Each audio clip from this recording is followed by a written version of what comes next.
Why is it so damn hard to just sit down and start? You want to study. You need to study. And yet you're watching this video instead, not because you're lazy, not because you're broken, but because your brain is built to protect you, even if that means screwing you over.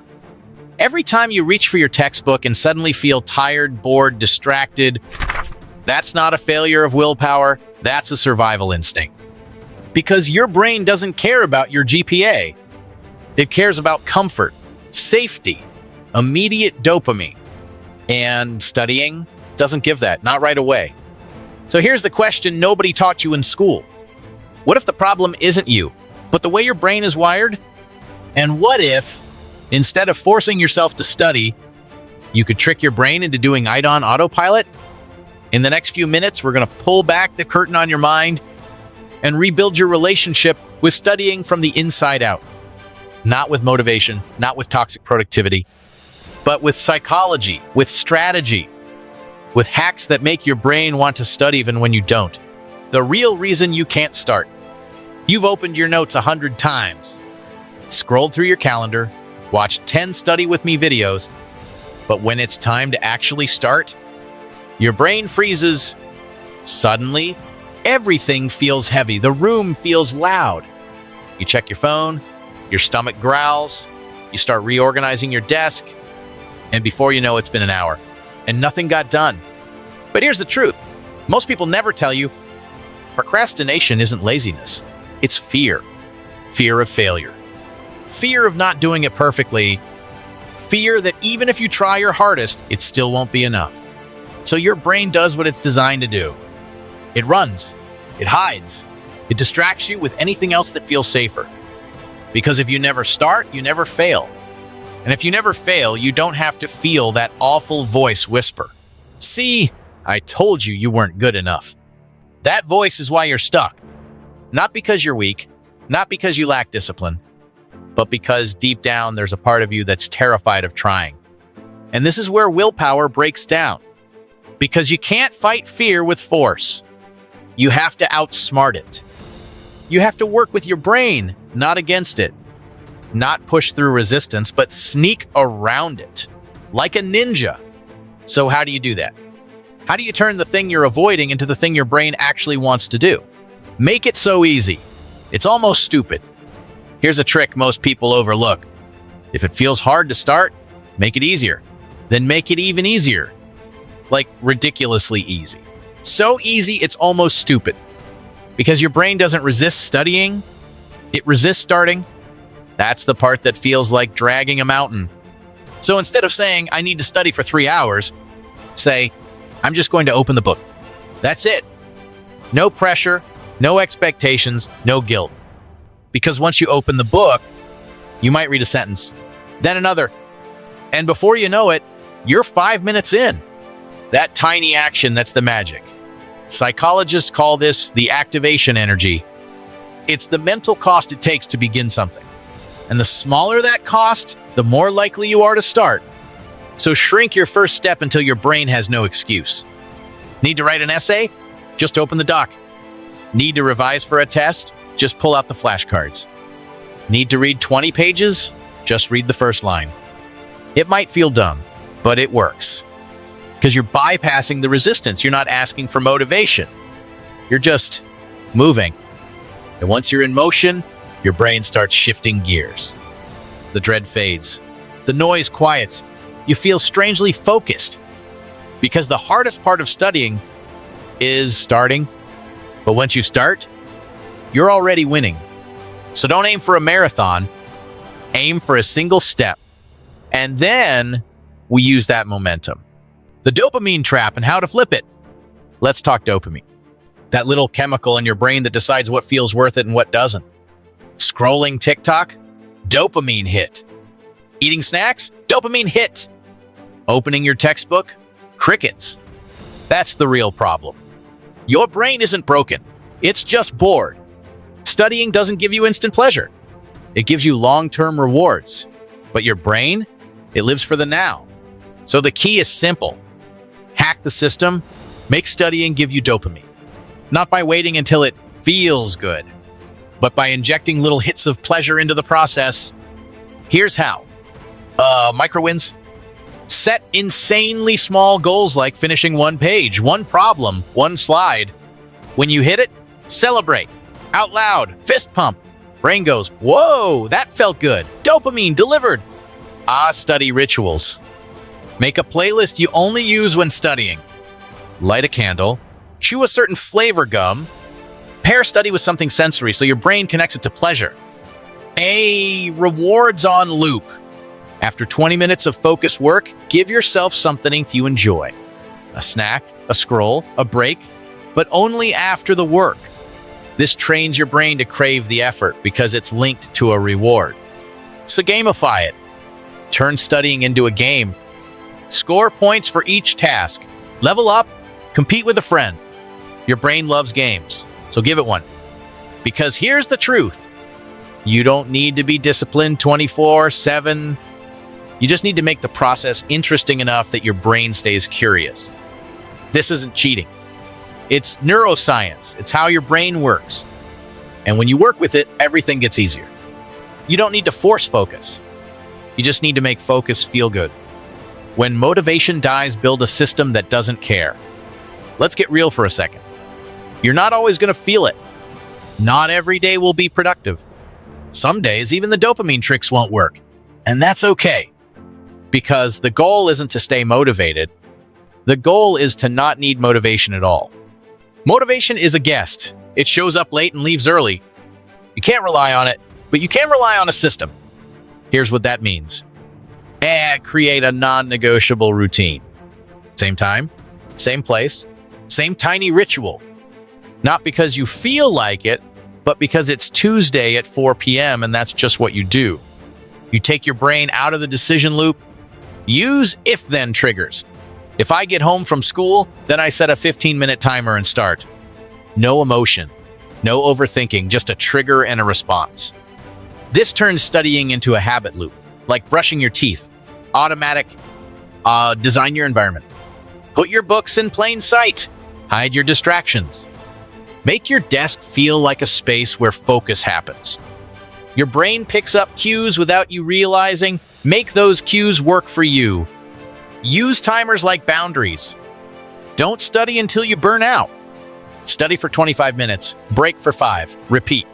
Short bursts, not long slugs, that's how the brain likes to work. Because here's the secret. Systems don't care how you feel. They keep going even when you're tired, even when you're unmotivated. And slowly they start changing how you see yourself. You're no longer the person who tries to study. You're the person who does it anyway. That shift, that's what changes everything. And once you have a system, there's one more piece to lock it in. Become the kind of person who just studies. What if studying wasn't a chore? What if it wasn't this painful thing you force yourself to do? What if it was just part of who you are? Because here's the truth nobody talks about. Your actions follow your identity. If you see yourself as someone who's lazy, distracted, inconsistent, that becomes your reality. And every time you skip studying, that identity gets reinforced. Yep, see, I'm just not the type who gets stuff done. But it works the other way too. Do something productive even once and your brain starts whispering, wait, maybe I'm the kind of person who can focus. So here's the shift. Don't wait until you become a focused person. Act like one. Today, even for 5 minutes. Start telling yourself, I'm someone who studies even when it's hard. I'm someone who finishes what they start. I'm someone who makes progress, not excuses. Even if you don't fully believe it yet. Even if it feels like a lie. Because every time you take action, you cast a vote for the kind of person you want to be. And the more votes you cast, the stronger that identity becomes. Until one day, studying doesn't feel like a battle anymore. It just feels normal. Like brushing your teeth, like tying your shoes, like breathing. That's how real change happens. Not by pushing harder, but by becoming the version of yourself who doesn't need to push. And once that version of you shows up, the game changes. But hold up, there's one more trap we need to escape. The one that ruins even the best systems, burnout. Escape the burnout cycle without falling behind. let's talk about something most productivity videos ignore. Burnout. That crushing exhaustion. The guilt. The numb scrolling through Instagram at 2 a.m. knowing you have 8 hours of work waiting, but feeling nothing inside. Yeah, that. Because here's the thing. You can trick your brain into studying. You can build a system. You can shift your identity. But if you don't protect your energy, it all crashes. Studying nonstop isn't productive. It's self-sabotage with a gold star on it. You are not a machine. You are not a GPA. You are not a never-ending stream of to-do lists. You're a human being, and humans need rest. So here's how you protect your brain and your progress. Build and recovery, on purpose. Don't wait until you're fried. Schedule breaks like they're classes. Treat rest like fuel, not a reward. You need it to think clearly. Work with your natural rhythm. Are you focused at night? Work then, morning brain, use it. Stop forcing yourself into a schedule that drains you. Design one that flows. Alternate deep work with soft tasks. Don't cram 6 intense subjects back to back. Do one hard session, then something light. Keep your brain from overheating. Know when to stop. Set a cutoff time, even if you're behind. Because burning out today only guarantees you'll fall further tomorrow. Get a mental rest matters. No, doom scrolling doesn't count. Go for a walk. Take a shower, breathe, let your brain be quiet for once. You can't outrun burnout. You can only design around it. Discipline isn't just about how much you do. It's about knowing when to stop so you can start again tomorrow. And if you've ever burned out before and felt like you failed, you didn't. You just hit your limit. And now you know better. Next, we bring it all together. One final reminder that this version of you, the one who gets stuff done without hating themselves, they're already inside you, waiting. There's something we haven't talked about yet, something deeper than systems, dopamine, or focus. The part where it feels like no one sees how hard you're trying. You sit at your desk, silently at war with yourself. You want to do better. You really do. But every time you fall behind, it feels like proof that you'll never catch up. And then you look around. Everyone else looks like they've got it together. Perfect notes, high grades, no panic in their eyes. Meanwhile, you're stuck in your head, dragging your body through the day, smiling on the outside, crumbling inside. But listen to merrily, listen. You are not the only one. You're not the only one who opens a blank document and forgets how to think. You're not the only one who stares at the ceiling at night wondering if you're falling behind in life. You're not the only one who's tired, scared, and trying anyway. You are not broken. You're just human. And maybe the most powerful thing you can do right now is not to be perfect, not to crush your to-do list, but to keep showing up, even when it's messy, even when it's small, even when no one claps for it. Because those moments, the quiet ones, the lonely ones, that's where real change begins. Not when you're confident, but when you're scared, and you do it anyway. You've already made it this far. You're still watching, still here, still breathing, and that means you're stronger than you think. So here we are. You started this video thinking you needed more willpower, more motivation, more discipline. But what you really needed was understanding you're not lazy. Your brain isn't the enemy. And your worth isn't tied to how productive you are today. You don't need to study for 10 hours straight. You don't need to fake confidence or chase perfection. You just need to take one honest step forward. Then another. Then another. Start small. Trick your brain if you have to. Reward yourself. Take breaks. Rest when you're tired. Build systems, not pressure. Build identity, not guilt. Because this journey, it's not about becoming someone new. It's about coming home to who you've always been underneath the fear. The version of you that keeps showing up.